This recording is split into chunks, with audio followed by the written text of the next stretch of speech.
Bonjour et bienvenue au webinaire EPS de l'Académie de Créteil.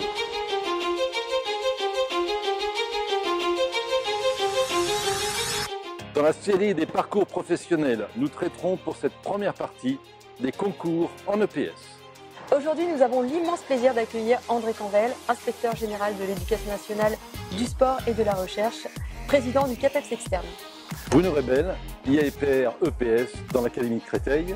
Loïc Lemer, professeur agrégé, responsable de la formation de l'agrégation interne dans l'Académie de Créteil. Et Léa Gottsman, professeur agrégé, docteur en STAPS, responsable de la préparation à l'agrégation externe à l'ENS de Rennes.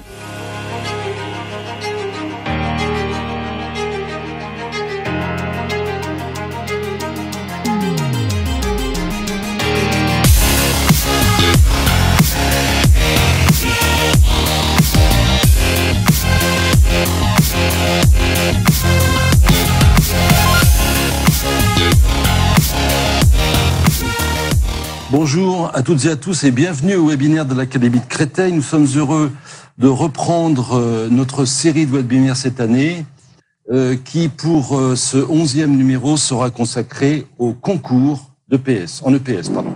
Et donc, ce 11e numéro va nous donner l'occasion d'aborder cette thématique des concours au travers de deux questions que nous avons posées à nos invités. La première question et donc concerne les attendus du concours ou comment identifier le profil d'un lauréat. Et la deuxième question concernera la plus-value donc professionnelle des concours. Nous aurons comme d'habitude une partie de présentation qui sera suivie par une seconde partie de questions-réponses. Nous vous invitons d'ores et déjà à commencer à poser vos questions par le chat. Donc la question que vous poserez, c'est d'un point de vue tout à fait technique, seront données à l'ensemble des intervenants. Donc ne posez pas des questions en privé puisque ça sera quand même pour nous beaucoup plus facile à gérer. Voilà. Donc deux questions que nos invités vont devoir traiter. Nous avons l'immense plaisir aujourd'hui d'avoir sur le plateau André Canvel, donc IGESR, président du CAPES externe, et Bruno Rebel, IAPR EPS dans l'Académie de Créteil, qui est vice-président donc du CAPES externe et pilote de l'Oral 2. Nous aurons pour la partie agrégation interne Loïc Lemer, que vous connaissez tous dans l'Académie de Créteil, qui donc est responsable de la préparation de l'agrégation interne dans notre académie, et Léa Gottsman, qui interviendra pour l'agrégation externe. Léa Gottsman, qui est docteur en STAPS et responsable donc de la préparation de l'agrégation externe à l'ENS de Rennes. Voilà, donc nous avons aussi prévu quelques témoignages de collègues. Nous remercions d'ailleurs tous les collègues qui ont pris la peine de nous envoyer des petites capsules vidéo.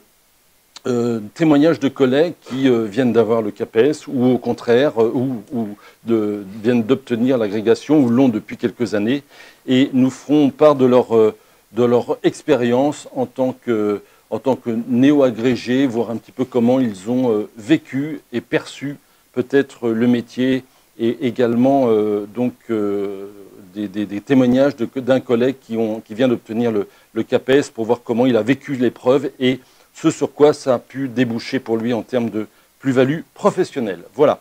Donc, nous allons peut-être commencer par justement la partie témoignage.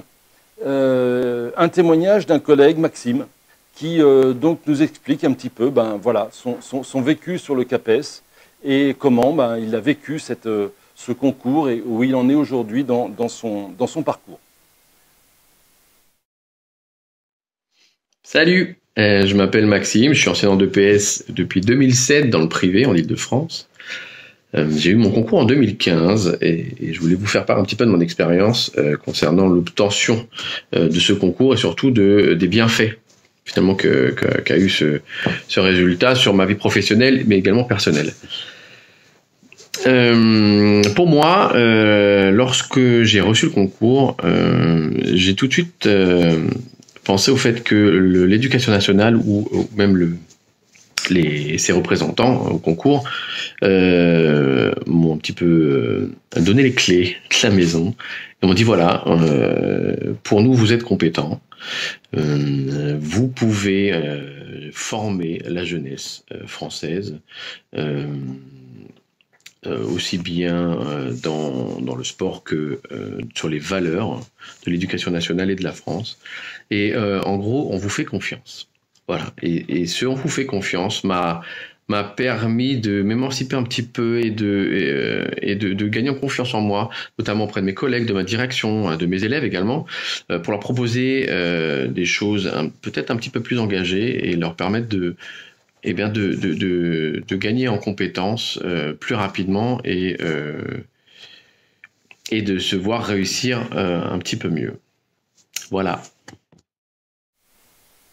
Nous remercions Maxime pour son témoignage. Et maintenant, je vais donner donc la parole à Bruno et à André pour la partie CAPES externe. Messieurs, c'est à vous. Bonjour à tous. Donc, je vais commencer par vous faire une petite présentation du profil du lauréat du CAPEPS 2022 qui est commandé par, voilà, dans le cadre de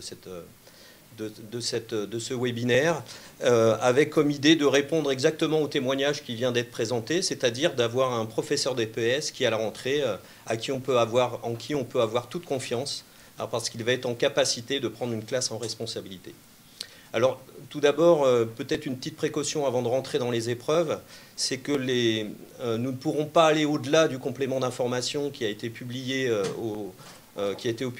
sur le site EduScol, tout simplement par mesure d'équité entre tous les candidats. Donc ça, c'est un premier élément. Et sachant que, en fait, les éléments concrets de déclinaison de ce programme seront mis en œuvre dans le cadre de la préparation du jury du concours. Un petit point aussi préalable avant de commencer, ce sont les notes éliminatoires qui sont inscrites aussi dans ce complément d'information, sur lesquelles nous vous invitons à porter votre attention. Hein. Une note 0 aux épreuves d'admission 1 et 3 est éliminatoire, mais pour les autres épreuves, une note inférieure ou égale à 5 est aussi éliminatoire. Donc on vous invite à prêter notamment votre attention sur le coefficient 3 que représente l'oral 2, avec des pratiques physiques qui sont d'un coefficient 2. Donc, ce qui veut dire qu'une blessure, avant ou pendant les épreuves, peut avoir des conséquences dramatiques. Donc, pensez bien à votre préparation physique et à votre engagement pendant les épreuves pour éviter ce fléau qu'on observe quand même quelquefois et pratiquement tous les ans sur le concours du CAPES. Un petit point très rapide sur la première épreuve qu'est l'écrit 1 du CAPES, hein, qui est une épreuve écrite disciplinaire. Donc, le profil du candidat qu'elle permet de sélectionné par cette épreuve, c'est un candidat qui comprend les mutations de la discipline et de la société.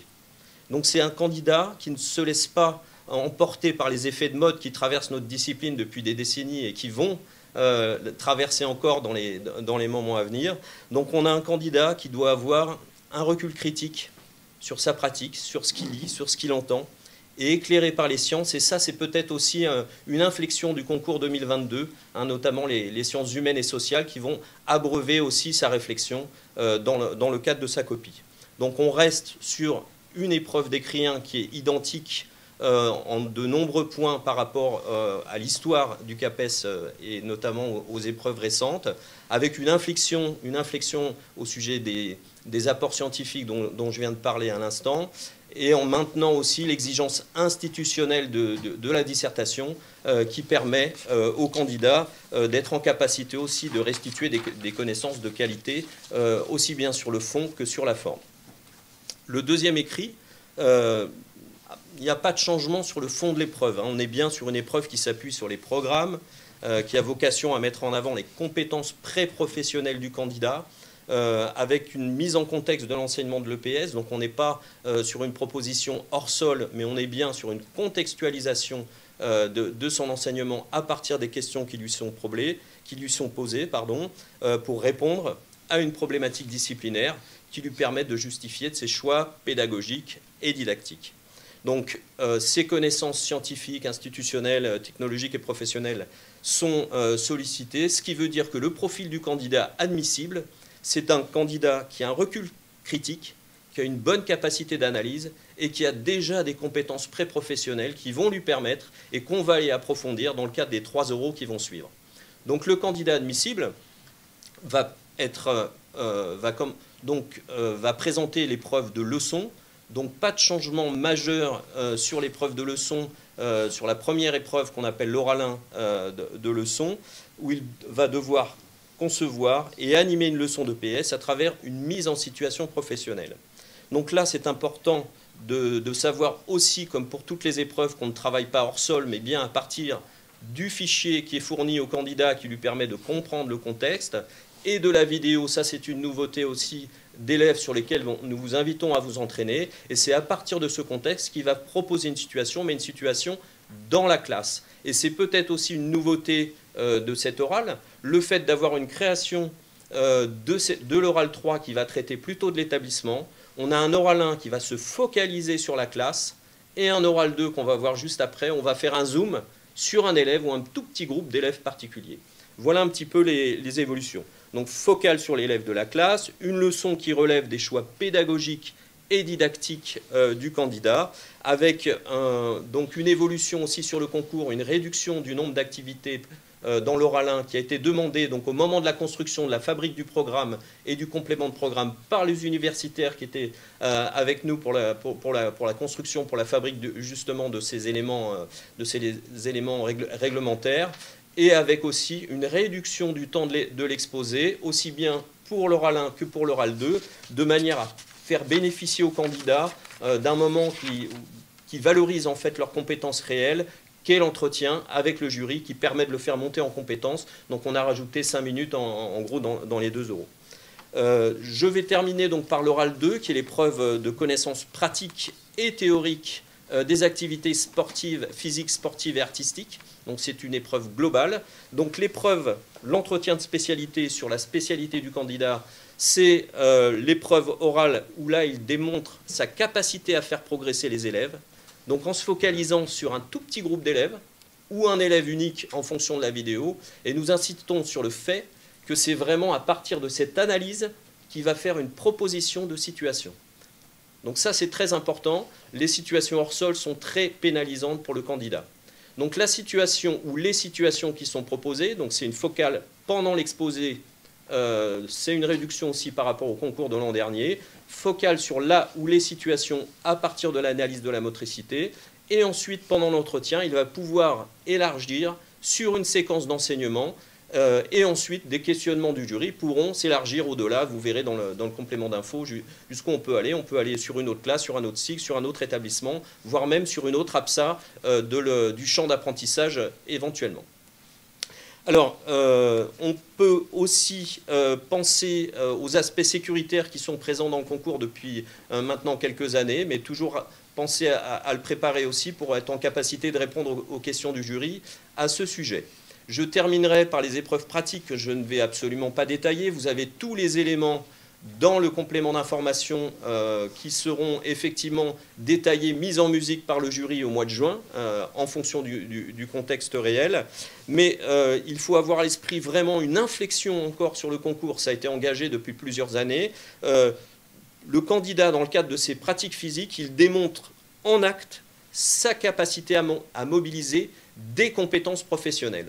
Ça, c'est vraiment quelque chose de très important. On est vraiment dans de l'EPS, professeur d'éducation physique, qui va démontrer qu'il est en capacité d'optimiser ses ressources et d'être performant le jour J, mais surtout de répondre aux attendus de fin de lycée, qui sont la jauge sur laquelle nous allons nous fonder. Donc, attendus de fin de lycée, donc la motricité, en veillant effectivement à éviter les blessures, comme je l'ai précisé tout à l'heure, mais aussi les FL2 et 3, comme vous le constaterez dans le complément de programme, où vous serez peut-être invité à analyser la prestation, à collaborer, à arbitrer, donc des éléments qui vont faire partie de l'évaluation globale. Nous sommes ici, vous avez pu le constater si vous avez regardé le complément d'information, dans le cadre de formes de pratiques scolaires. On n'est pas dans une activité fédérale que le professeur d'éducation physique va rencontrer tout au long de sa carrière et auquel tous les programmes de l'éducation physique nous invitent. Je crois que j'ai fait le tour à peu près de ces 4 épreuves et je vais donner la parole à André Canvel peut-être pour l'oral 3. Bien, écoutez, bien chers tous, merci d'être avec nous. Alors, cette épreuve d'oral 3, comme vous avez pu le constater, est une épreuve qui est venue finalement se surajouter à un concours existant. Nous avons conservé l'existence totale de ce concours, puisque les deux épreuves écrites et les deux épreuves orales et pratiques ont été maintenues. Ce qui explique d'ailleurs la nouvelle ventilation des coefficients qui nous a posé quelques problèmes et qui redéfinit le périmètre, je dirais, d'influence des épreuves orales entre les 3 oraux à partir du concours et de la session 2022. Cette épreuve orale 3 est une épreuve qui est relativement, je dirais, importante, puisqu'elle compte pour un quart des coefficients sur les 12 coefficients, un quart des coefficients sur cette épreuve d'oral 3.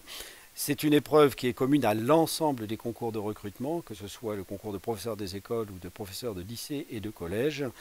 Et l'architecture est définie par un arrêté et une déclinaison dans un programme qui nous a permis de pouvoir recibler un petit peu et reconcentrer un petit peu les exigences sur la spécificité du professeur d'éducation physique dans l'établissement. Et j'insiste beaucoup, et j'ai envie d'insister uniquement sur cet aspect.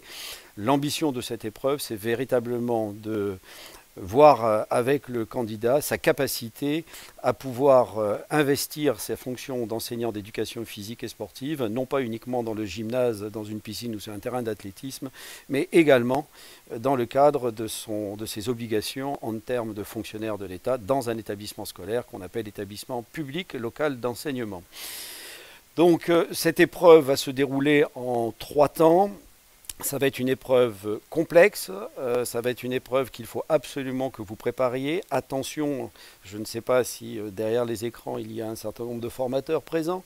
J'invite les formateurs à ne pas formater les candidats. Nous allons faire en sorte que les jurys eux-mêmes ne le soient pas.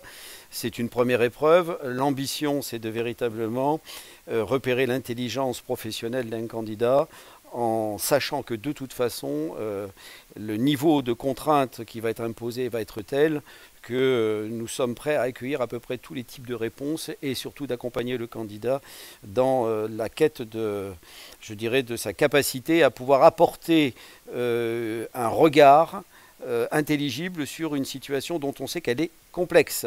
Alors, 3 parties. Première partie, le candidat vient avec une fiche individuelle de présentation. Alors là, j'insiste beaucoup parce que cette fiche individuelle, si vous ne l'avez pas, vous ne pourrez pas vous asseoir devant le jury puisque vous serez purement et simplement éliminé. Donc cette fiche individuelle, vous la remettrez le jour de l'épreuve à votre jury lorsque vous asserrez en face de votre jury. Ce document ne sera absolument pas pris en compte dans l'évaluation, il sert simplement de support à votre première présentation qui peut durer jusqu'à 5 minutes, il n'y a pas de règle précise là-dessus.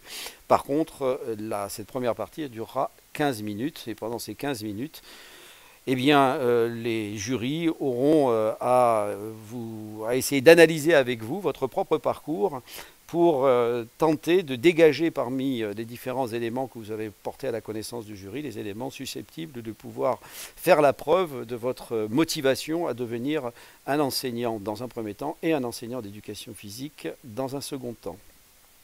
Puis nous enchaînerons sur 2 autres épreuves, 2 épreuves qui vont être identiques, puisqu'il s'agira dans les 2 cas de répondre à ce qu'on appelle une étude de cas de situation professionnelle.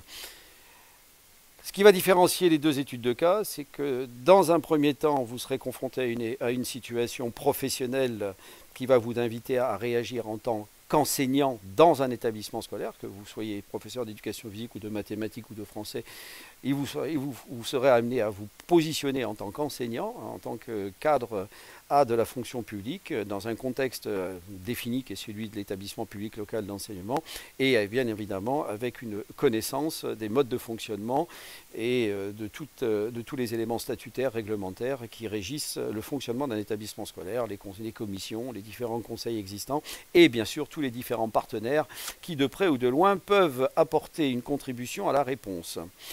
Je vous invite à ce propos à aller consulter les sujets 0 qui ont été déposés sur le site du ministère Devenir enseignant. Ces 2 sujets devraient permettre à vos formateurs et à vous-même à vous familiariser sur les contraintes de cette épreuve. La seconde épreuve correspond également à une étude de cas de situation professionnelle, mais cette fois-ci dans la peau d'un professeur d'éducation physique et sportive. Et donc à ce titre, vous serez amené à prendre position sur un dilemme professionnel qui va demander au candidat à être en capacité de pouvoir exprimer une forme de réponse au regard de la problématique posée. Les problématiques, vous les avez, elles sont identifiées, elles tournent autour des valeurs de la République, autour des questions de laïcité, elles tournent autour de la question de la neutralité, de la probité de l'enseignant, elles tournent autour des questions relatives aux formes de discrimination, et c'est donc autour de ces questions-là que porteront les différents sujets. Alors qu'on soit bien clair, on n'attend pas de réponse définitive. Les dilemmes sur lesquels les dilemmes professionnels qu'on va vous présenter, n'attendent pas de solution immédiate. Elles attendent de la part du candidat à être capable, de pouvoir identifier le dilemme, d'être capable de pouvoir cibler le problème qui est posé, et de pouvoir recontextualiser ce problème dans le cadre d'un établissement public local d'enseignement, et donc par conséquent, de faire la démonstration que vous avez bien compris que vous n'êtes pas seul dans un établissement scolaire et que dans un établissement, il y a un certain nombre de collaborations et un certain nombre de coopérations à développer avec les autres acteurs du système éducatif. En 10 minutes, il est évident que les réponses que vous apporterez ne seront pas suffisantes ou certainement seront frustrantes pour la plupart d'entre vous. Et je terminerai sur la formation des jurés, de ce point de vue-là, qui vont être préparés justement à vous accueillir comme cela. Donc ne cherchez pas à venir avec des réponses préconçues. Ce serait la pire des choses parce que le jury passera son temps à essayer de déconstruire quelque chose qui ne vous permettra pas de révéler votre compétence professionnelle. Donc venez avec l'esprit ouvert, avec l'esprit de concorde, venez avec cette qualité qu'on en attend d'un enseignant, d'avoir une posture professionnelle qui ne met pas en danger ni physique ni moral les enfants dont il a la charge, et surtout votre capacité à pouvoir écouter un jury et travailler avec votre jury à la construction d'une réponse. Le jury est composé, pour l'ensemble des jurys de l'oral 3, sont composés de deux jurés. Un juré qui est un professeur d'éducation physique, qui est déjà membre du jury soit à l'oral 1, soit à l'oral 2, et un autre juré hors éducation physique et sportive, les différents profils étant les suivants: chef d'établissement, inspecteur d'éducation nationale premier degré, inspecteur d'académie, inspecteur pédagogique régional second degré, d'autres disciplines, conseiller pédagogique disciplinaire premier degré, cadre sportif, membre des services départementaux jeunesse et sport et membre des directions régionales de l'engagement et du sport. Donc c'est l'ensemble des différents partenaires que vous aurez par la suite dans le cadre de vos missions d'enseignant à rencontrer, avec lesquels vous aurez à travailler. Nous avons souhaité absolument que l'ensemble des candidats puissent pouvoir vivre pendant cette période de 35 minutes une expérience professionnelle dans le cadre de cette épreuve. Et je terminerai juste peut-être sur ce que disait tout à l'heure Patrick Dumont. Le concours est également un moment de formation. Ça n'est pas uniquement un moment de sélection, c'est un moment de formation. Ça n'est pas nécessairement, je dirais, un terme à votre formation professionnelle. Je dirais que c'est un commencement à votre formation professionnelle qui, je l'espère, saura se prolonger par la suite. Donc ce moment, il est directement lié à l'économie générale du concours. Comme vous avez pu le constater, le professeur d'éducation physique, à la différence de beaucoup d'autres enseignants, est évalué dans 3 domaines: dans le domaine de l'écrit, dans le domaine de l'oral et dans le domaine des pratiques. Ce qui est quand même une des spécificités de notre concours, et on ne peut qu'en s'en enorgueillir. Donc je vous invite à toujours penser le concours dans sa totalité et non pas épreuve par épreuve. C'est bien le candidat qui est rendu admis au concours du CAPES, c'est un candidat qui n'a aucun trou dans la raquette et qui est capable d'écrire, capable de s'exprimer à l'oral comme à l'écrit, et capable de pouvoir user et utiliser avec intelligence son corps dans des conditions et des contextes différents. Voilà ce que je pouvais vous dire, mais on reviendra certainement dans le cadre de nos échanges sur des points plus particuliers. Je reviens sur ce que disait un petit peu Bruno à côté de moi. Je vous rappelle que nous avons une obligation, nous aussi, de probité et de respect, d'équité, et donc ne nous posez pas des questions auxquelles on ne pourrait pas répondre parce que nous n'y répondrons pas. Voilà, tout simplement, vous avez tous les éléments mis à votre disposition, ainsi que des formateurs qui sont de très bon niveau pour vous amener là, vous aussi, au plus haut niveau. Merci. Merci, messieurs, pour ces renseignements extrêmement précieux. J'imagine que nos jeunes collègues qui vont se présenter aux épreuves de juin 2022 seront vraiment intéressés par votre intervention. Ceci dit, l'exercice était compliqué puisque nous avons donné 15 minutes pour cette présentation et j'imagine que tout n'a pas été dit. Alors, vous êtes encore une fois invités à poser vos questions.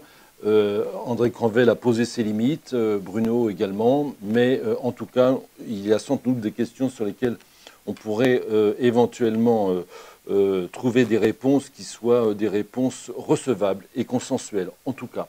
Voilà, donc on va maintenant donner la parole à Jordan et Céline, deux jeunes agrégés qui ont bien voulu témoigner de leur expérience professionnelle suite à l'obtention du concours.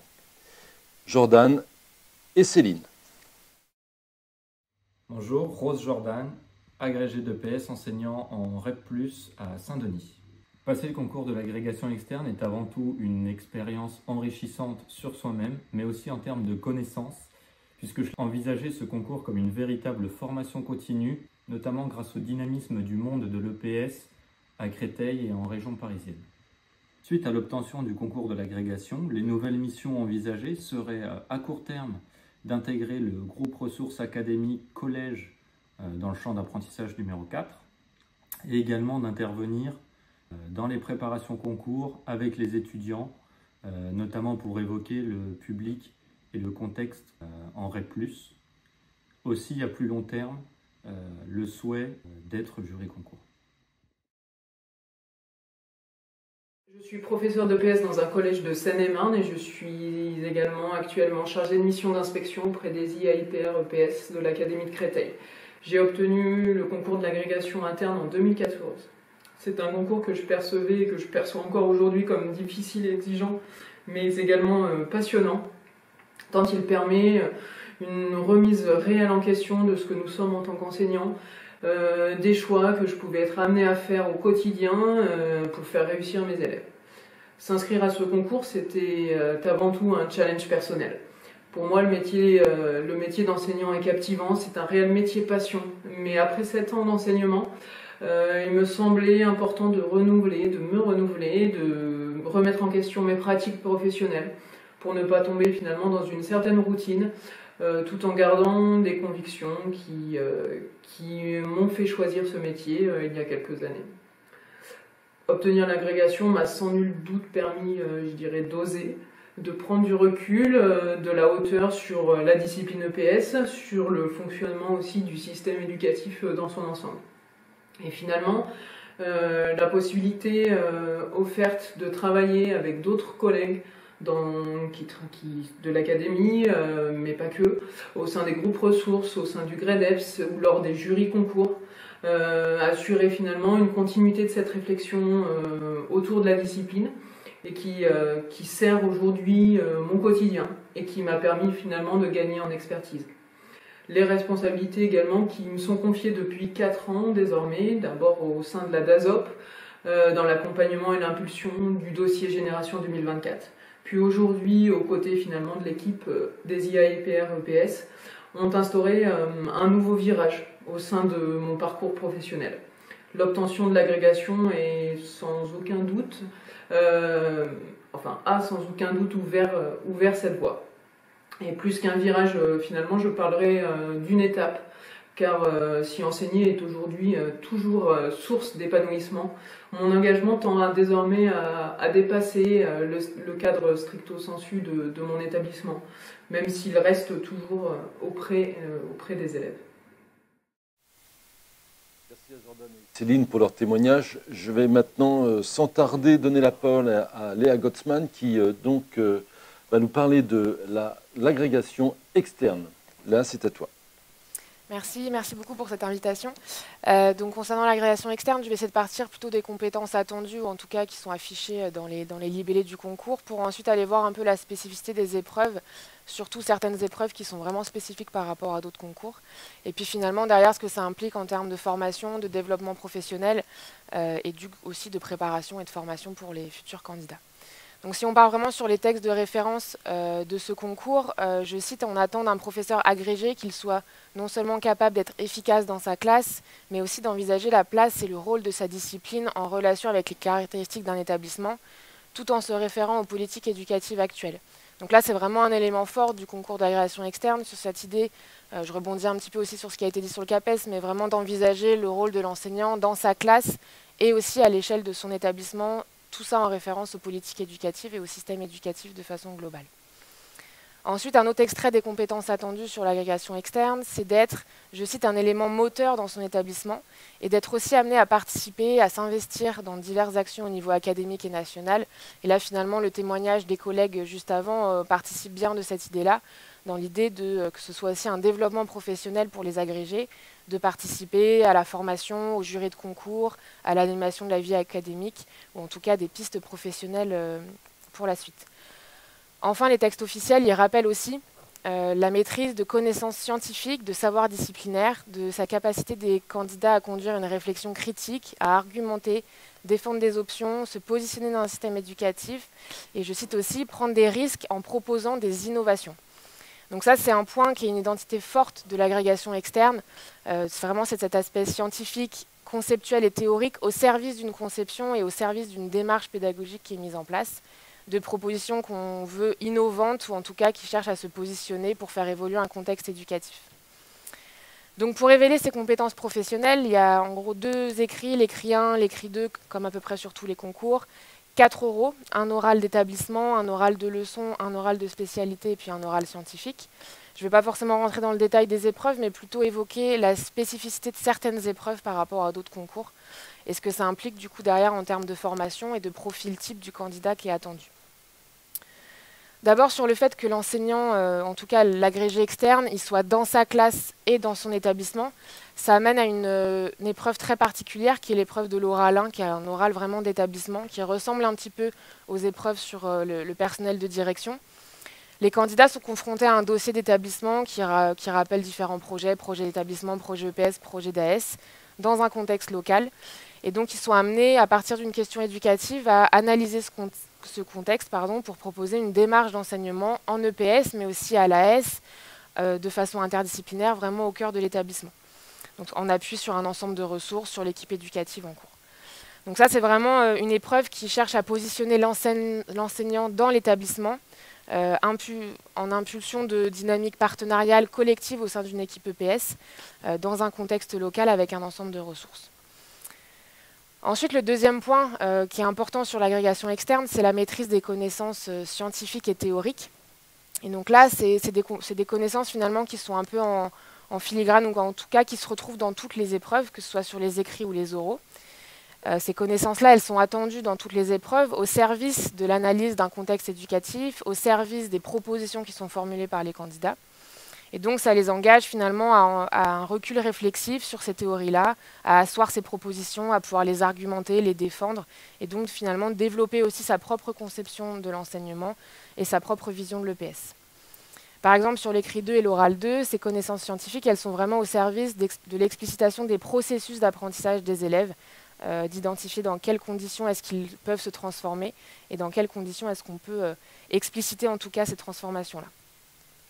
Au-delà de cet aspect transversal des connaissances sur le concours de l'agrégation externe, il y a aussi une épreuve qui est très atypique du concours, c'est l'oral 4, qui est un oral sur 20 minutes, vraiment de connaissances professionnelles, connaissances scientifiques larges sur l'athlétisme ou sur la natation. Et donc là, c'est des questions sur l'activité du pratiquant sur plusieurs niveaux dans ces 2 activités-là, enfin dans l'une ou l'autre selon ce qui est tiré au sort.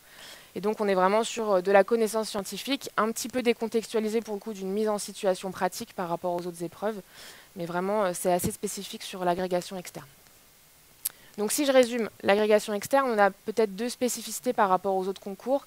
La question de l'appui sur les connaissances scientifiques et théoriques au service d'une démarche professionnelle et au service de ce qui est mis en place. Et la deuxième, c'est plutôt la question d'impulser une dynamique collective dans un établissement, de se positionner en tant que force de proposition et de dynamique dans un établissement, et aussi dans un système de formation dans une académie. Ce qui m'amène du coup un petit peu à essayer de synthétiser aussi le profil type attendu de ces candidats. qui doivent être capables de mobiliser, pour le coup, d'agréger des connaissances variées, pluridisciplinaires, qui viennent éclairer l'activité des élèves dans différentes situations. Finalement, dans les différentes épreuves, on a la situation des élèves en classe, on a à l'échelle d'un établissement ou bien dans une activité spécifique. Et donc, ces connaissances-là viennent justifier la démarche d'enseignement et, comme je disais tout à l'heure, les processus pédagogiques qui sont associés à cette démarche-là. Toujours en lien avec un contexte éducatif et des besoins particuliers qui ont été identifiés. Un deuxième élément aussi sur le profil typique, c'est la maîtrise des outils numériques. Toutes les épreuves orales se font à partir d'outils numériques, notamment les oraux 1 et 2, et surtout l'oral 3, qui est une analyse de sa propre pratique et qui nécessite aussi une analyse fine et une maîtrise des outils vidéo par rapport à cet oral-là. Enfin, sur la capacité du candidat à conceptualiser et avoir un recul réflexif dans un contexte éducatif, c'est évidemment une attente forte de ce concours-là. Et en même temps, on voit que depuis plusieurs années, il y a aussi la valence des connaissances professionnelles, de connaissances d'un établissement scolaire, d'une analyse fine de l'activité des élèves, qui vient aussi un petit peu contrebalancer ces connaissances très théoriques qui pouvaient peut-être être valorisées il y a quelques années avant. Après, on reste dans un concours externe, d'entrée dans le métier, et donc c'est important de rappeler aussi que c'est un concours qui est entre cette valence théorique et cette valence professionnelle entre les deux. On attend d'ailleurs de plus en plus des candidats des propositions qui sont à la fois innovantes, conceptualisées, c'est-à-dire personnalisées, justifiées, tout ça en étant appuyé sur des éléments théoriques, scientifiques, argumentés, tout en étant aussi faisables, opérationnels, opérationnalisables. Donc bref, ça fait un millefeuille qui parfois rend un peu les épreuves complexes, notamment l'oral 2, et qui peuvent amener aussi des difficultés en termes de préparation. Mais en tout cas, on a cet équilibre-là qui est toujours entre le conceptuel et le professionnel. Pour finir, c'était aussi la deuxième question qui était posée sur ce webinaire, c'est comment est-ce que ce concours-là il peut amener une plus-value dans le parcours d'un enseignant. J'identifie 3 points et qui sont évidemment aussi des pistes de discussion. D'abord, c'est sur le plan de la professionnalité dans l'établissement scolaire, la volonté de ce concours d'engager les futurs enseignants à s'investir dans un collectif d'établissement, à devenir vraiment moteur dans une équipe pédagogique. Ça me semble quelque chose qui est important et qui est intéressant dans la formation au concours, justement, de se poser ces questions-là, d'avoir ces aspects-là aussi conceptuels et professionnels. Après, est-ce que c'est suffisant pour que derrière, cette dynamique-là, elle s'incarne dans les établissements, c'est une autre question. Mais en tout cas, la formation à l'épreuve, notamment de l'oral 1, elle est intéressante et c'est un levier intéressant sur ces questions-là. Ensuite, sur le plan des connaissances théoriques et conceptuelles, on peut se faire l'hypothèse que la formation à ces épreuves-là et à ce concours-là, elle permet de s'outiller, d'accéder à des connaissances aussi plus récentes scientifiques, de développer des outils réflexifs ou conceptuels qui peuvent servir dans différentes sphères professionnelles, à la fois sur le concours, mais aussi plus tard. Et donc là, c'est une hypothèse et en même temps, ça peut aussi interroger plus tard les liens qu'il peut y avoir des enseignants qui derrière s'engagent dans des travaux de recherche ou voilà, c'est comment est-ce que ces deux types de connaissances-là, ils peuvent aussi, à un moment donné, se regrouper. Sur le concours, il y a des tentatives, ce n'est pas forcément ce qui est le plus simple à faire, mais en tout cas, ça peut être aussi des démarches professionnelles futures, de faire plus de liens entre le monde de la recherche et la pratique professionnelle. Et puis enfin, sur le plan de l'engagement de l'enseignant en dehors de son établissement, c'est aussi peut-être la possibilité d'intégrer plus de formations dans les INSPE ou à l'université, soit en tant que vacation, soit même d'être recruté à temps plein dans les établissements supérieurs, pour aussi accéder à un autre développement professionnel, une autre sphère d'intervention et aussi de dynamique collective. Voilà globalement pour l'agrégation externe. Voilà. Merci à vous de votre écoute et puis si vous avez des questions, n'hésitez pas. Merci beaucoup Léa pour cette intervention. Maintenant, nous allons passer à 2 nouveaux témoignages, celui de Brenda et de Mathias, qui ont donc accepté de nous envoyer une petite capsule. Je m'appelle Brenda Di Crescenzo, je suis professeure d'EPS certifiée depuis 2012 et agrégée depuis 2019. Pendant 4 ans, j'ai essayé de passer l'agrégation interne. Après un ultime échec sur l'agrégation interne, l'agrégation externe, et puis c'est passé. Qu'est-ce que ça m'a apporté? Il se trouve que ces 4 années m'ont fait rentrer dans une logique de travail assez intense. Quand j'ai été admise, j'ai intensifié les projets que je proposais au sein de mon établissement. Sur quoi m'a formé le concours qui soit intéressant? Ça m'a amené à réfléchir un petit peu différemment. Avec le CAPEPS, j'avais eu l'impression d'avoir fait un petit peu toutes mes vies sur le terrain. Je faisais énormément de choses sans savoir trop pourquoi je le faisais. Et en fait, avec l'agrégation, j'ai appris à mettre des mots et à réfléchir sur pourquoi telle ou telle action.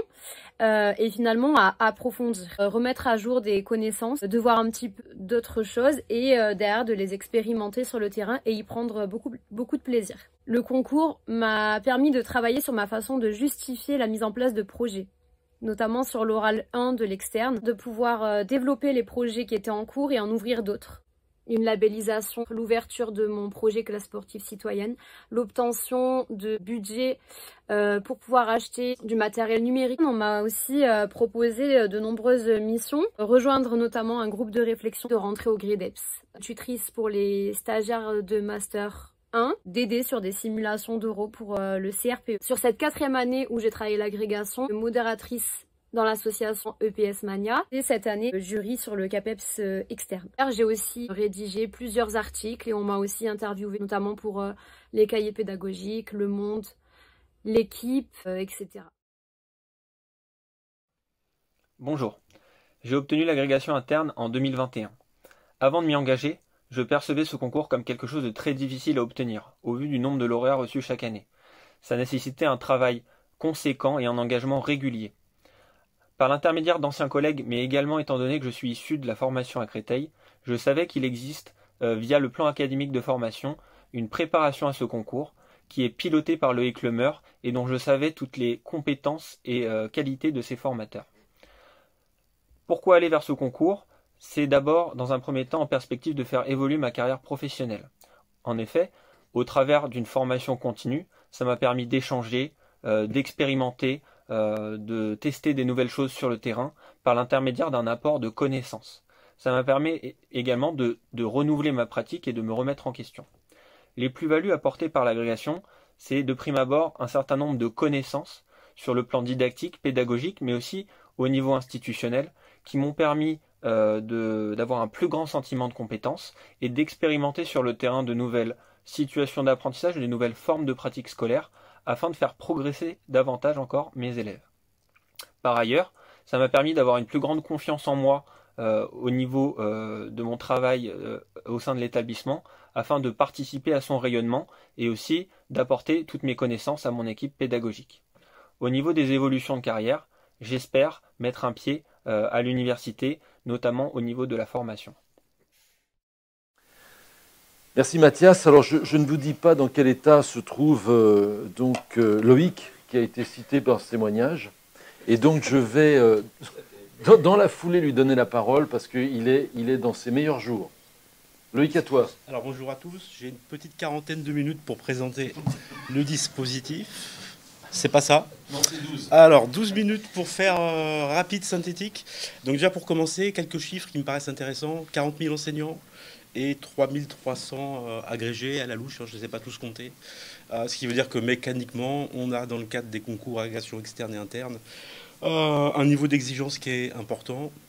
Les chiffres le montrent. On a 44% de femmes. C'est une évolution qui me semble extrêmement intéressante et qui va dans le sens des travaux qu'on mène pour qu'il y ait une vraie parité et une vraie équité de résultats. On a entre 4 et 11% d'agrégés par académie. Et l'idée qui m'anime, c'est et si ça pouvait bientôt être Frevou. Donc moi, je pense que on s'engage dans la grecque parce que c'est une action de développement professionnel au service des élèves. Et retenez bien au service des élèves. C'est-à-dire qu'on ne passe pas la grecque, même si ça peut être une finalité pour certains, on ne passe pas la grecque pour gagner plus d'argent. Je pense qu'on passe la grecque pour se poser un certain nombre de questions professionnelles et devenir un meilleur enseignant. Et je pense qu'il ne faut surtout pas oublier la fin de cette phrase. C'est un meilleur enseignant, pas pour soi-même, mais au service des élèves, au service du système éducatif et au service des missions qui nous animent. Je vous invite, et c'est le cas, en tout cas dans le cadre de l'agrégation interne, je vous invite à lire les rapports du jury, qui sont des rapports de jury, on va dire, extrêmement clairvoyants, extrêmement honnêtes et extrêmement professionnels, qui sont l'historique et la culture du jury. C'est-à-dire que je ne vais pas avoir une présentation très technique de ce que c'est que la grecque, parce que le rapport du jury le fait de manière plus précise, plus détaillée. Sachez que pour être membre de ce jury, tout ce qui est écrit à l'intérieur de ce rapport est le reflet de la réalité de nos exigences qu'on peut attendre avec vous. Et je pense que si on souhaite passer ce concours, c'est la première action de formation sur laquelle il faut s'engager. Alors, comme l'ensemble des concours, un certain nombre d'épreuves, des épreuves écrites, des épreuves orales. Donc 2 épreuves écrites. Un écrit 1, je vous laisserai visiter le programme parce que je ne vais pas le détailler. Un écrit 2 qui n'est plus une dissertation, et là s'il y a des questions, je voudrais bien... Enfin, j'y répondrai. Un écrit 2 qui est une composition, donc qui va se différencier de la dissertation, à partir de l'étude d'un dossier présenté en annexe. Et cette composition, elle a une vraie particularité, c'est qu'elle nécessite de s'appuyer sur son expérience professionnelle pour faire des choix de réponses qui vont être contextualisés à un contexte qu'on ne connaît pas. Mais retenez que cette idée d'écrit 2, c'est pas du tout, et c'est pas faire injure au CAPES, hein, c'est normal que les concours fassent des épreuves qui soient différenciées. L'écrit 2 de l'agrégation interne n'est pas l'écrit 2 du CAPEPS. Et je me bats tous les jours en formation pour montrer que les concours sont différents. Et c'est écrit 2 de l'agrégation interne est pour moi une très très belle épreuve de mise en perspective de ses compétences et de ses qualités professionnelles. Ensuite, on a 2 épreuves orales, un oral de leçon qui va s'appuyer sur un support vidéo, 5 heures de préparation, une demi-heure d'exposé, 1 heure d'entretien, coefficient 4, un gros morceau, hein, qui nécessite d'avoir des connaissances pointues et à la fois sur les caractéristiques des élèves et à la fois sur le fonctionnement et la connaissance des caractéristiques des APSA. Et puis, on continue dans notre identité corporelle, on a aussi l'agrégation interne. Même si les collègues qui passent cette épreuve, ce concours, sont plus âgés logiquement que les autres, on a une épreuve pratique qui est adaptée à une population qui est moins jeune qu'au CAPEPS. Donc l'idée, c'est qu'on peut avoir la grègue, on peut passer la grègue, on peut réussir la grègue, j'ai envie de dire dans des âges avancés. N'ayez pas peur de passer la grègue parce que la pratique vous ferait peur. Ce sont des pratiques qui vont être tout à fait adaptées au niveau de potentiel de ressources, on va dire des plus anciens. Donc pour les plus anciens, n'ayez pas peur, venez nous rejoindre. Donc un oral de spécialité avec aussi un support vidéo et adossé une pratique de spécialité. Vous ne voyez pas mon PowerPoint, mais sur ce PowerPoint, je définis la grègue interne avec un élément sur un fil conducteur. C'est valoriser l'expérience des bons enseignants. Donc, qui dit valoriser l'expérience, dit construction de cette expérience. Et on verra quel impact ça va avoir sur un certain nombre de stratégies de préparation. Donc, l'idée, c'est que l'agrégation interne, et même si je fais partie des formateurs qui luttent pour bien insister sur le fait que les connaissances scientifiques vont être extrêmement importantes pour justifier le propos et être capable de rentrer dans une logique argumentaire, je pense que ce qui va différencier majoritairement l'agrégation externe de l'interne, c'est cette idée de valorisation de l'expérience. Encore faut-il être capable de la faire parler. Et on verra ce que ça donne. Donc c'est un concours très professionnel. J'insiste sur le terme, au sens très noble du terme, qui s'adresse à des professionnels de terrain qui ont au moins 5 ans d'ancienneté, qui nécessite de convoquer son expertise et son expérience pour répondre aux différentes épreuves.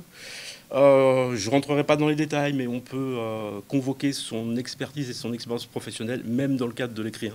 Je vous laisse lire les rapports du jury. Je pense que c'est une évolution assez sensible des concours, de ce concours, vraiment avec une idée de montrer, après avoir conceptualisé votre pratique, ce que vous êtes capable d'en faire.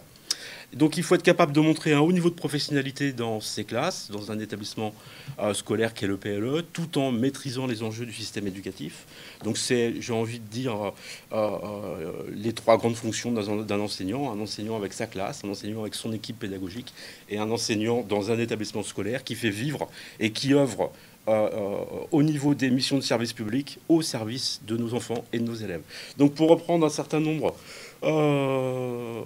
de définitions, moi je pense que je vais m'appuyer sur... je crois que c'est André qui avait dû dire qu'un prof d'EPS, un bon prof d'EPS est un polytechnicien des APSA, un ingénieur de la motricité et un garant des valeurs républicaines de l'école. On est sur 3 grandes chapelles sur lesquelles l'agrégation interne va s'organiser.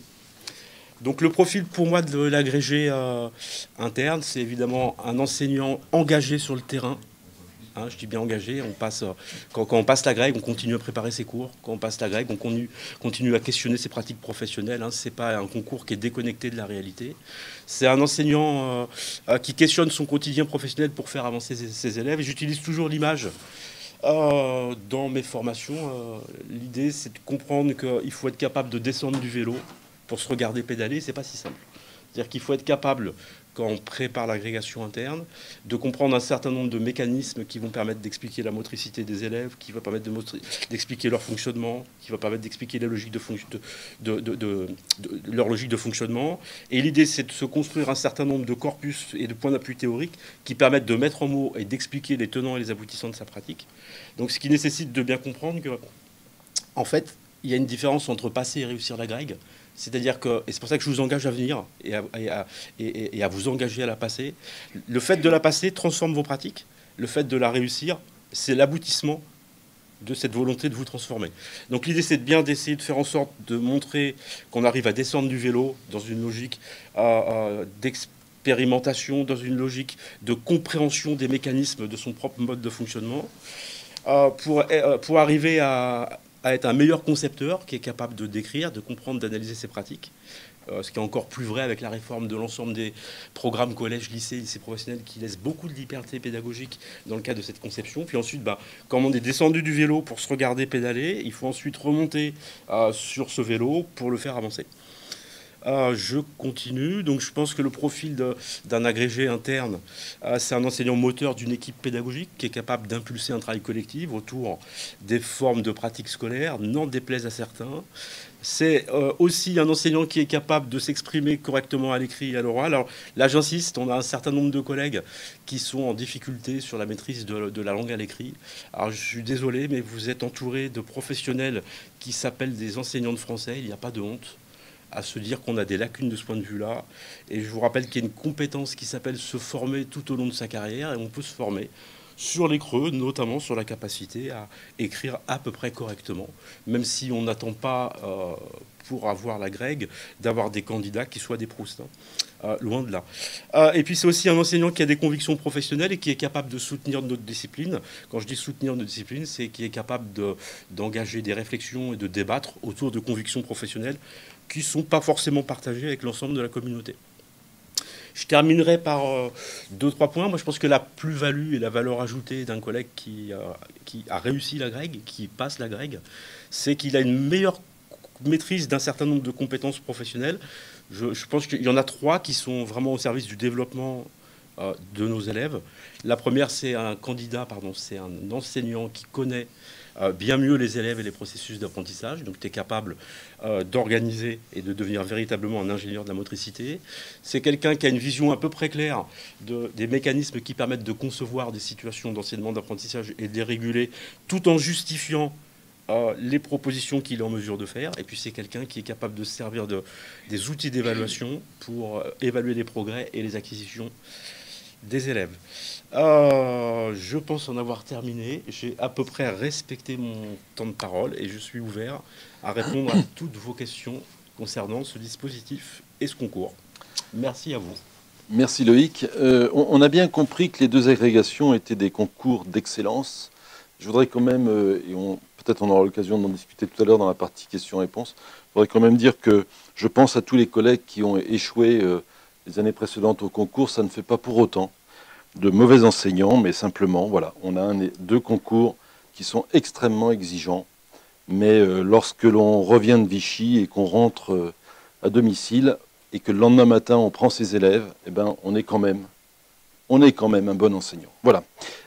Dernier témoignage, avant de passer à la partie donc questions-réponses. Surtout, n'hésitez pas à poser vos questions en chat, parce que un plateau comme celui-ci, c'est quand même assez rare. Et donc, vous avez la possibilité de questionner quand même président et vice-président du CAPES, et puis deux vraiment figures de la préparation de l'agrégation. Donc, surtout, n'hésitez pas à poser vos questions. C'est une occasion exceptionnelle. Voilà. Donc, Romaric, pour le dernier témoignage, et ensuite, on passe à la partie questions-réponses. Bonjour, Romaric Vion, chargé de mission d'inspection. Alors, on me demande souvent pourquoi j'ai souhaité me rapprocher du corps d'inspection. Eh bien, tout simplement, après avoir obtenu le CAPEPS et l'agrégation, je ne me sentais utile qu'à l'échelle de l'établissement et finalement qu'à mes élèves. J'avais donc l'ambition d'être un acteur, d'être force de proposition sur un autre curseur. Le poste de chargé de mission, en réalité, c'est une décharge de 50%. Donc je suis à la fois à mi-temps en établissement et l'autre mi-temps auprès du corps d'inspection. Donc je laisse maintenant la parole à Juliette qui a recueilli vos questions et va donc céder la parole elle-même à nos invités pour essayer de répondre à le plus grand nombre de questions possible. Juliette, c'est à toi. Merci. Alors merci à tous pour vos interventions. Nous allons commencer par quelques questions que nous ont posées les spectateurs ce soir. Ce sont des questions un petit peu techniques qui renvoient aux modalités de préparation pour l'oral 3 en particulier. Et donc il y a une question qui concerne cette fiche que les candidats doivent présenter pour l'oral 3. Ils souhaiteraient savoir s'il faut préciser sur cette fiche si c'est un concours pour le privé ou pour le public. C'est vraiment une question très technique dans un premier temps. Absolument pas. Le concours de recrutement pour le privé comme le public est de même nature. Et justement, la première chose qu'on apprend, c'est la neutralité. Et donc, on ne se pose pas la question de savoir si vous passez le CAFEP ou le CAPEP. Ce qui nous intéresse, c'est que vous passiez un concours de recrutement de professeurs d'éducation physique. Donc, surtout, ne mettez pas d'éléments de cette nature-là. Ça pourrait être mal perçu par les jurys. D'accord, donc c'est un renseignement très précieux pour les futurs candidats. De la même manière, certains se posent la question de savoir s'ils ont cette expérience de contractuel, est-ce qu'ils doivent le préciser dans leur fiche? Toujours pour l'oral 3. Hein. Ils précisent ce qu'ils ont envie de préciser. L'essentiel, c'est qu'ils puissent présenter, je dirais, un parcours à la fois personnel et pré-professionnel. Encore une fois, je rappelle que ce qui va être inscrit dans cette fiche pourra être retenu par le jury pour interroger le candidat, mais ne rentrera pas dans l'évaluation. Donc le candidat met ce qu'il souhaite mettre. On n'est pas loin de l'entretien de motivation, l'entretien de recrutement. Quand on se présente devant une entreprise, et l'éducation nationale est une entreprise publique, presque en tout cas un service public, eh bien on se présente en essayant de mettre en exergue ce qui nous paraît être le plus important à faire connaître aux recruteurs. Voilà. Par contre, encore une fois, je le dis bien, ce qui est inscrit dans la fiche n'est pas évalué, mais par contre peut être retenu par le jury pour interroger le candidat. Donc il faut savoir que si on met quelque chose, cette chose pourra servir au jury pour interroger le candidat. Donc il faut éviter de mettre des choses sur lesquelles on n'a pas la maîtrise. Voilà. Alors dans une perspective de préparation, toujours pour cette épreuve d'oral 3 qui semble questionner beaucoup les futurs candidats, ils souhaiteraient savoir où retrouver les thématiques dont vous avez parlé tout à l'heure pour se préparer. Alors les thématiques, elles sont tout simplement dans l'arrêté et dans le programme. Donc demandez à vos formateurs, passez une journée avec votre formateur à essayer de décrypter les éléments du programme et vous allez voir que toutes les notions y sont. Valeurs de la République, laïcité, neutralité, discrimination, tout est prêt. Donc il suffit simplement de relire et l'arrêté et le programme. J'attire l'attention, alors là c'est pour les formateurs, l'arrêté est un arrêté qui concerne l'ensemble des concours. Le programme est une déclinaison de cet arrêté au regard de l'éducation physique et sportive. Et je peux vous assurer que ça a été un travail très important que nous avons mené parce que nous avons souhaité absolument incarner la discipline puisque l'on sait que les professeurs d'éducation physique sont particulièrement impactés sur des questions qui ont trait au problème des valeurs de République. Et donc, par conséquent, on est allé apporter des éléments de précision qu'on ne retrouvera pas nécessairement dans les autres disciplines. Donc, regardez bien et l'arrêté pour le cadre général et regardez le programme pour avoir des déclinaisons au regard de la spécificité disciplinaire. Encore une fois, ce n'est pas parce que la question vous est posée en qualité de professeur d'un établissement scolaire que vous ne pouvez pas utiliser votre discipline pour répondre à la question. Je prends un exemple, un problème de conseil, un problème de vie scolaire. Vous pouvez très bien être interrogé sur une problématique liée à la vie scolaire. Eh bien, rien ne vous empêche de réagir d'abord comme enseignant dans un premier temps, mais aussi de rappeler que l'éducation physique peut avoir un regard singulier sur cette situation et apporter des éléments de réponse que n'apporterait peut-être pas nécessairement une autre discipline. C'est ce qui fait la richesse d'une équipe pédagogique. Voilà. Très bien, merci. Alors, avant de revenir un petit peu plus en détail sur tout ce processus qui a abouti à la construction du concours, on nous pose une question là, si vous pouviez donner un exemple de situation qui amènerait à un 0 éliminatoire sur une épreuve.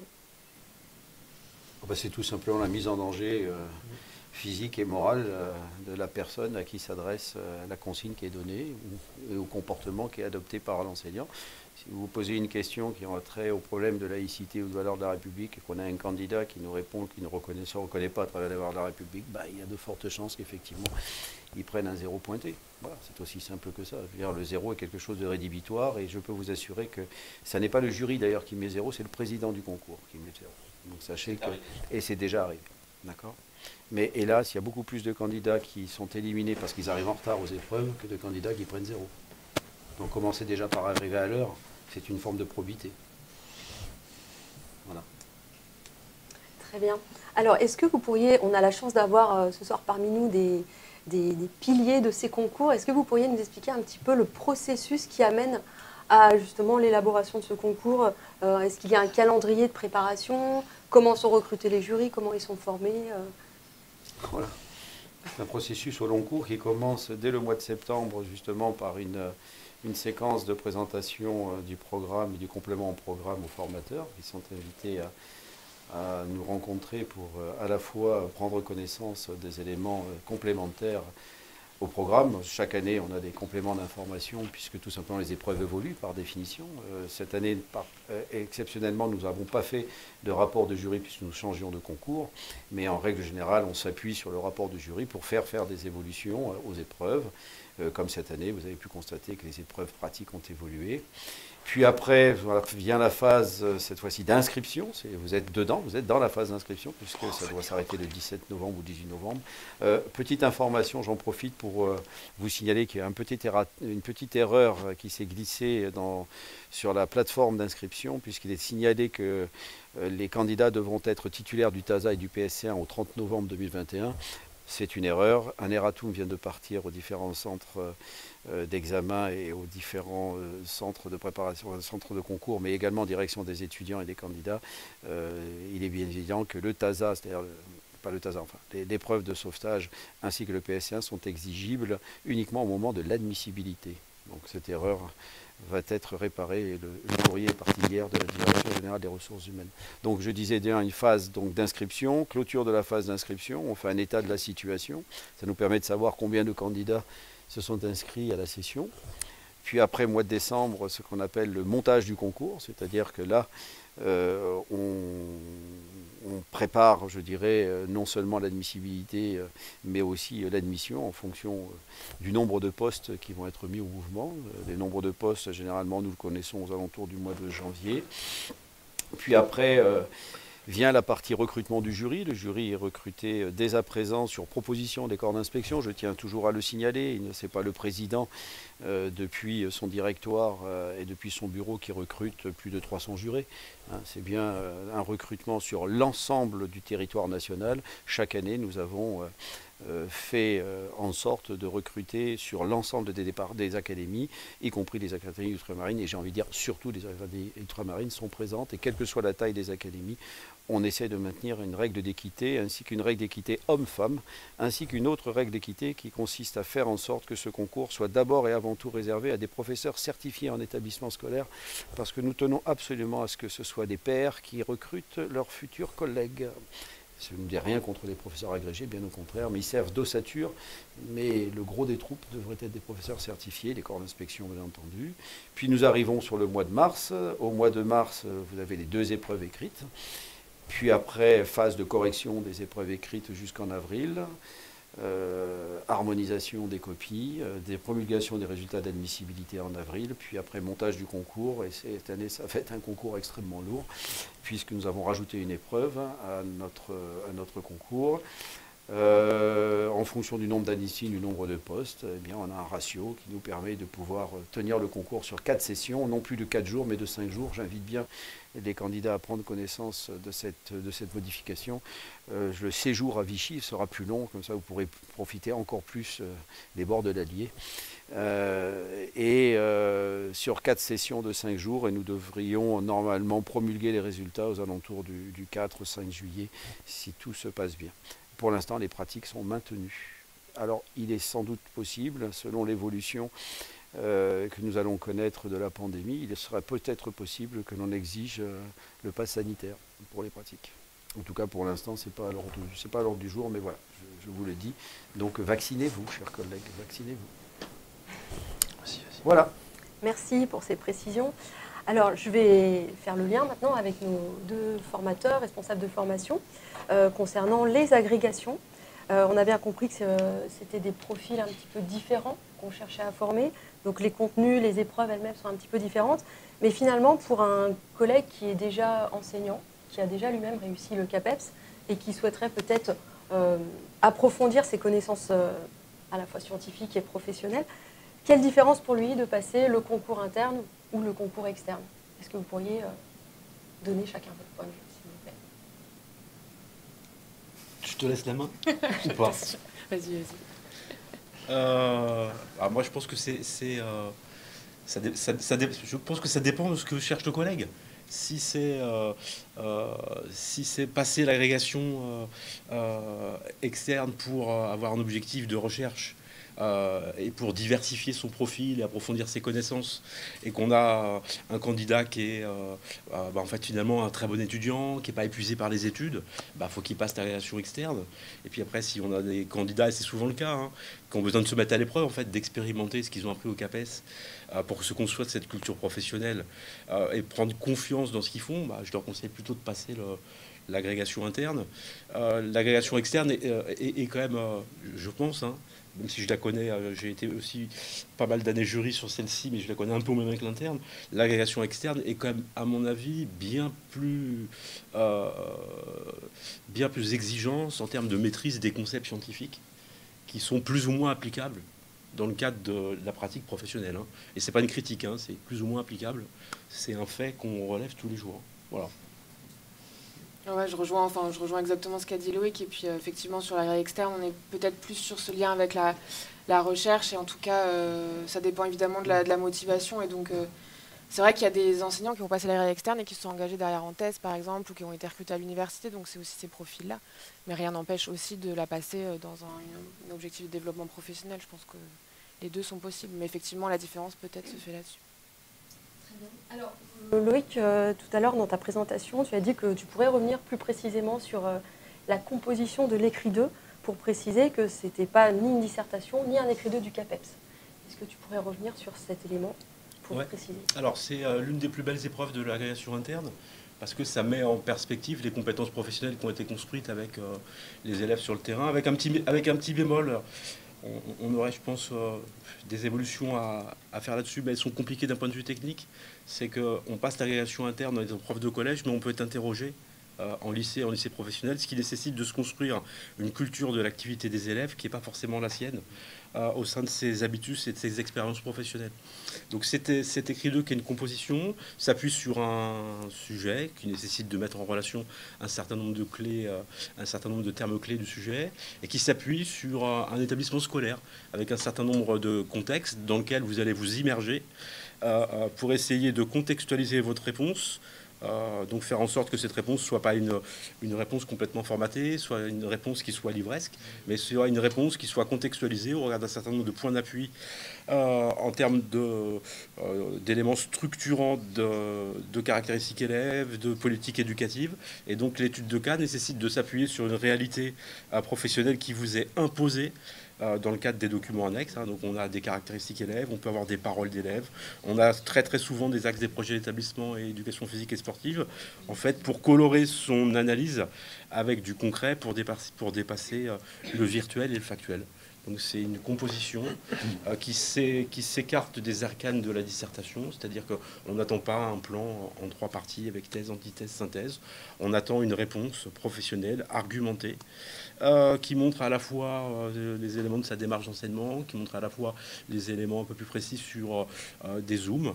Et on lutte, mais je pense que tous les formateurs luttent à tous les instants contre ça. On n'en peut plus des morceaux complètement plaqués, formatés, qui ne répondent pas au sujet. On attend que vous soyez capable, avec vos mots, en justifiant d'un point de vue d'un certain nombre de connaissances scientifiques et institutionnelles, de justifier des propositions qui sont le reflet de votre expérience professionnelle, mais qui répondent quand même au sujet qu'on vous a posé. Voilà, donc c'est ce qui différencie la composition d'une dissertation. On n'oublie pas quand même qu'on vous pose une question. Et donc à cette question, il faut quand même être capable d'y répondre. Et cette question est adossée, parce que c'est le cas dans tous les concours, et ça n'a pas toujours été le cas, est adossée à un programme. Il y a eu des concours où il n'y avait pas de programme, open bar, on y allait. et on essayait de répondre sur des thématiques sur lesquelles on n'était pas forcément bien préparé. Là, les programmes sont clairs, hein, on sait sur quoi on va être interrogé, et il faut s'y préparer. On ne dit pas, il y a une question à laquelle il faut répondre, et les logiques de réponse sont bien plus libres dans le cadre d'une composition que dans le cadre d'une dissertation. Voilà, j'espère avoir répondu à cette question. Moi, j'aurais une question à poser, alors soit pour le CAPES, soit pour la Greg, qui concerne la vidéo. Un certain nombre de disciplines nous jalousent par rapport à l'utilisation de la vidéo à l'oral. Et moi, j'aimerais que vous puissiez témoigner sur la plus-value, justement, de cette partie vidéo sur le concours. Et qu'est-ce que le législateur a voulu, en fin de compte, mettre en exergue sur cette capacité du candidat à analyser des conduites motrices ou voilà. J'essaie de voir un petit peu quel est vraiment l'objet de la vidéo dans le contour des concours. Je sais pas si Bruno, tu veux répondre. Peut-être brièvement, c'est le cœur de l'épreuve, par exemple, de l'oral 2. Ça va l'être aussi pour l'oral 1. C'est exactement ce que disait Loïc Lemeur à l'instant, c'est-à-dire on a des propositions plaquées et déconnectées. Quand on a un élève en activité face à soi qu'on a pu visualiser, on est obligé de traiter cet élève ou ces élèves qu'on observe dans la classe ou de manière spécifique. Donc on rentre vers plus de professionnalité et une analyse des échanges avec le jury qui sont d'une grande richesse, et on peut aller très très loin parce que sur les vidéos on voit tellement de choses, c'est d'une grande richesse et ça permet justement de voir la capacité du candidat à avoir une démarche intelligente, à avoir une démarche argumentée et étayée effectivement par ses connaissances scientifiques, institutionnelles, mais sur la base du réel. Et ça, c'est ce qu'il va rencontrer, c'était la vidéo introductive, c'est ce qu'il va rencontrer au 1er septembre quand il va avoir une classe devant lui. Ce sont des vrais élèves avec des vraies problématiques motrices, non motrices, qu'il devra gérer. Donc c'est vraiment une avancée considérable. Et pour vous dire aussi, pour être travailler au quotidien depuis le mois de septembre sur ces questions, c'est d'une grande complexité, c'est peut-être pour ça aussi que les autres ne le font pas, d'utiliser des vidéos. On prend des risques considérables de non-conformité du concours, on a un travail de confidentialité des sujets tout au long de l'année, de construction des sujets, et en particulier en période de pandémie qui sont énormes. Donc si on fait ça, ça nous coûte énormément, mais pour un bénéfice qui est tout aussi énorme sur la qualité des candidats qui ressortent. Voilà. Alors ça coûte sur le plan du travail, parce qu'il y a aussi, sur les académies, il y a aussi tout le travail de conception des vidéos. On va interroger, on sollicite les collègues pour tourner ces capsules, et c'est un travail énorme que nous envient quand même les autres disciplines, il faut bien le dire. Partie agrégation. Moi, je pense que c'est peut-être la caractéristique commune de l'ensemble des concours, et c'est plutôt une bonne chose qu'on soit passé du monde virtuel au monde réel. Et donc je vais juste, moi, alors pas approfondir les propos de Bruno, parce que Bruno a dit exactement l'essentiel. On passe du monde virtuel au monde réel. Et donc on doit faire la preuve qu'on est capable d'analyser le monde réel et de se mettre en perspective par rapport à celui-ci. Même si sur une même vidéo, les niveaux d'exigence et d'attente ne sont pas les mêmes. Hein. On attend des pré-compétences professionnelles dans le cadre du concours, hein, et on n'attend pas les mêmes compétences professionnelles sur cette même vidéo d'un agrégé interne, où on ira beaucoup plus loin sur les processus liés aux mécanismes d'apprentissage, on ira beaucoup plus loin sur les logiques d'intervention, sur les logiques de régulation, sur les logiques de justification. C'est-à-dire que sur un même support vidéo, et je pense que c'est pas du tout une problématique, je pense qu'il y a des supports vidéo qui doivent être identiques entre les différents concours. Je pense qu'un même support vidéo peut nécessiter de convoquer des compétences professionnelles de nature différente et à des degrés d'expertise de nature différente. Ça, c'est une très très belle avancée de notre discipline pour nos élèves et pour nos collègues. Ouais, je rejoins. Moi, j'ai vécu en plus le passage du virtuel au réel, et c'est vrai que de passer de catégories qui étaient presque un peu formelles dans les dossiers des tableaux où on caractérisait l'activité des élèves, on est passé à quelque chose où finalement, voilà, on faisait émerger des catégories même dans l'analyse. Donc je pense que c'est une vraie plus-value. Et c'est un coût aussi pour les formateurs. Oui, tout à fait. Okay. Alors nous avons une autre question qui interroge aussi tous les concours là. Concernant l'évaluation des pratiques, vous avez précisé au niveau du CAPEPS que c'était une vision au regard des AFL, les pratiques allaient être évaluées dans ce sens-là. Est-ce que c'est envisagé de la même manière au niveau des agrégations? Est-ce que l'évaluation des pratiques... Alors, vous connaissez le fait que je ne maîtrise jamais la langue de bois, mais je n'ai absolument aucune information à donner concernant ce sujet-là, tout simplement parce qu'avec la pandémie, il n'y a pas eu de pratique depuis 2 ans. Et donc les jurés qui vont se présenter dans le cadre de l'admission vont décider avec le directoire des modalités d'évaluation à prendre en compte. Donc je ne les connais pas et donc je ne peux pas vous informer sur ces logiques d'évaluation. Je suis bien désolé. Donc c'est fort regrettable parce que ça aurait permis à nos collègues qui souhaitent se préparer de pouvoir se préparer dans ce sens-là. Cela dit, ils peuvent se préparer au niveau des écrits, au niveau des connaissances scientifiques qu'ils vont devoir engranger. Est-ce que vous auriez des stratégies de préparation à suggérer à ces collègues qui souhaitent s'engager dans ce parcours? Parce que c'est un vrai parcours, hein. On a pu voir les témoignages de nos collègues. C'est un coût personnel aussi, c'est une organisation qui va autour. Ouais, voilà. Alors moi, sur l'agrégation interne, déjà, c'est de construire sa propre expérience. Et donc, pour construire de l'expérience, il faut se mettre au travail, en fait. Alors, ce que je dis n'est pas méchant, hein, mais je dis, il faut prendre le programme de l'agrégation interne. Il y a des problématiques d'évaluation, il y a des problématiques de connaissance des caractéristiques élèves, il y a des problématiques de construction didactique et pédagogique autour de formes de pratiques scolaires. Et je pense que si l'agrégation interne a pour ambition de valoriser l'expérience des candidats, créez-vous cette expérience, expérimentez, plantez-vous. D'accord. Retenez ce que j'ai dit sur le départ de la présentation, hein, c'est descendre du vélo pour se regarder pédaler. Il faut essayer de comprendre ses propres modes de fonctionnement, puis après on monte sur le vélo pour le faire avancer. L'idée c'est que si vous vous posez ces questions-là, et j'en suis convaincu, dans le cadre de votre pratique professionnelle, vous passerez, et mon propos n'est pas méchant, hein, vous passerez de l'animateur, et je pense que c'est une qualité importante d'un enseignant, à quelqu'un qui est capable de concevoir, et puis surtout de comprendre pourquoi ça fonctionne, pourquoi ça dysfonctionne, et qu'est-ce qu'on peut mettre en place pour améliorer les process. Donc ça, c'est d'un point de vue de la construction de l'expérience. Et puis ensuite, alors, je ne sais pas si j'ai le droit de faire un petit peu de pub, mais on ne va pas s'en priver, on va en faire. Je pense qu'il faut se créer une culture bibliographique importante. Et moi, j'aime le pluralisme dans les différentes conceptions qui animent l'éducation physique et sportive. Et j'invite systématiquement tous les ans l'AEPS et Stéphane Sapin pour inciter mes collègues à construire de la culture bibliographique via cette association qui s'appelle l'AEPS. Je trouve que la revue EPS avait beaucoup baissé et on commence à avoir des articles qui sont de plus en plus intéressants. Et je pense que, et je laisserai la main à Léa, qu'on a un certain nombre aussi de documentation à voir sur des connaissances scientifiques. Alors peut-être pas de première main parce qu'elles ne sont pas forcément simples à lire, hein, mais il y a une documentation scientifique et théorique à faire pour pouvoir justifier et argumenter son propos. Bon, je pense qu'il faut stratégiquement partir déjà des rapports de jury, s'imprégner des épreuves, des différentes modalités, des attendus, et puis prendre les items les uns après les autres, aller chercher de la littérature. C'est sûr que les revues scientifiques pures et dures, c'est plus difficile de s'approprier les articles. Par contre, il y a des revues qu'on appelle un peu interfaces qui sont entre deux et qui permettent, la revue IJRIEPS par exemple, qui fait souvent état de travaux qui sont un peu entre deux, c'est-à-dire des études qui s'intéressent vraiment à l'EPS, et donc ça peut permettre par exemple d'avoir sur des thématiques un peu larges des connaissances un peu plus actuelles qui font aussi référence à des études plus anciennes, et donc de se créer cette culture-là, mais évidemment que c'est un gros travail. Voilà, je pense qu'il y a plein d'outils maintenant qui sont diffusés via la EPS, via aussi d'autres associations, via les réseaux qui permettent quand même d'avoir une culture globale, bibliographique et scientifique sur ces concours. Merci. Donc nous avons pu voir à travers les témoignages des différents collègues toutes les opportunités, les ouvertures, les nouvelles missions auxquelles peuvent conduire les différents concours. Comment vous, en tant qu'inspecteur, vous pouvez vous appuyer sur ce vivier d'agrégés, là, pour le coup, pour justement leur permettre d'accéder à ces nouvelles missions? Comment ça fonctionne? Je peux peut-être témoigner un petit peu de ce qu'on fait avec Patrick Dumont dans l'Académie de Créteil. Hein.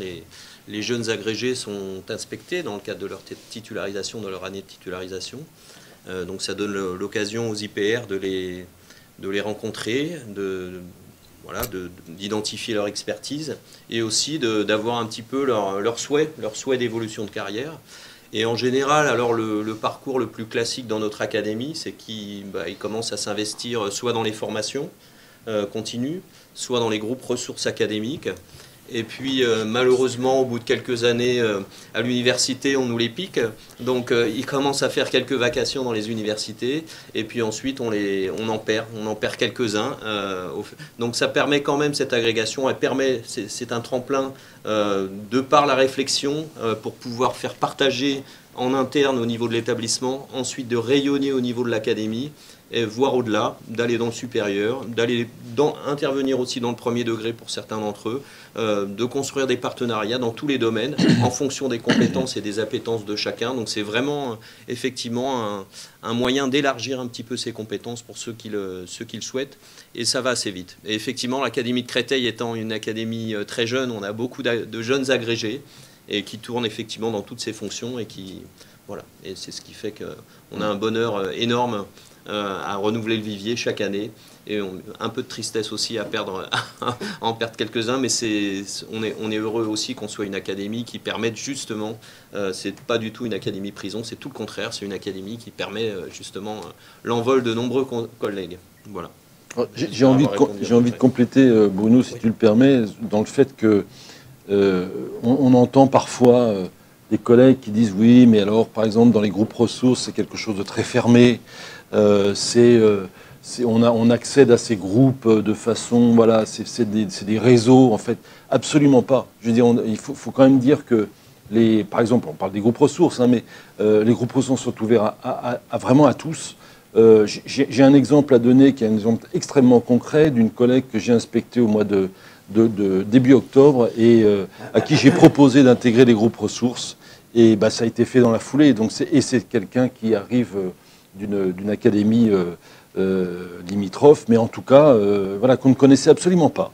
Et puis c'est comme ça, voilà, c'est ni du copinage, ni un travail de réseau, c'est simplement des collègues qui ont envie de contribuer, de faire avancer la discipline, et puis de s'inscrire dans une logique de recherche. Voilà, et c'est quand même bien de le préciser. Alors il y a aussi peut-être les tuteurs de nos jeunes collègues que l'on va de préférence aller chercher dans le vivier des agrégés, parce que on estime que ce sont des collègues qui ont justement, comme l'ont décrit Léa et Loïc tout à l'heure, acquis une forme d'expertise professionnelle, un recul sur la pratique qui est extrêmement précieux pour des jeunes collègues qui rentrent dans le métier. Voilà.